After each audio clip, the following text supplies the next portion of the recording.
Hi hello friends, welcome back to my channel.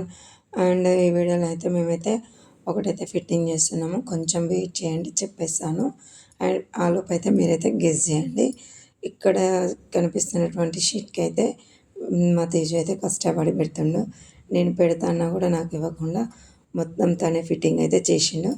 మనకు place కొంచెము ఉన్నవాళ్ళు అండ్ యూజ్ అండ్ త్రోగా యూజ్ చేయాలనుకున్న వాళ్ళు అండ్ కంఫర్టబుల్గా మనకు అప్పటి వరకు అవసరం లేదు అనుకుంటే పార్ట్స్ పక్కకు పెట్టి మళ్ళీ తర్వాత యూజ్ చేయాలనుకునే వాళ్ళకి ఇది బెస్ట్గా అయితే ఉంటుంది.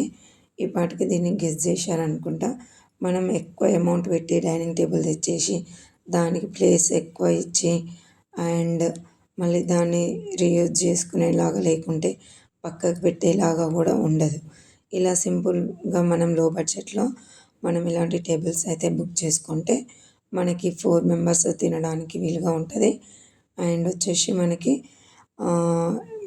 వద్దు అనుకుంటే మనం పక్కకైనా పెట్టేసుకోవచ్చు. పార్ట్స్ ఏ పార్ట్స్ ఆ పార్ట్స్ పీకి మనం స్టోర్ అనేది చేసుకోవచ్చు. అండ్ లేదు అంటే ఒక సైడ్కి మనకి స్టోరేజ్ కూడా కొంచెం తక్కువ కూడా పడుతుంది. అండ్ ఇది కంఫర్టబుల్గా ఉంటుంది. మనం మూవబుల్ అడ్జస్టబుల్ అని అటు ఇటు మూవ్ కూడా చేసుకోవచ్చు. 2 మెంబర్స్ అయితే ఇలా కూర్చొని తినడానికి అయితే ఉంటుంది. అండ్ పిల్లలు రాసుకోవడానికి కూడా కంఫర్టబుల్గా అయితే ఉంటుంది. అండ్ ఈ వీడియో కనుక మీకు నచ్చితే లైక్ చేయండి, షేర్ చేయండి. Please subscribe my channel. Thank you for watching.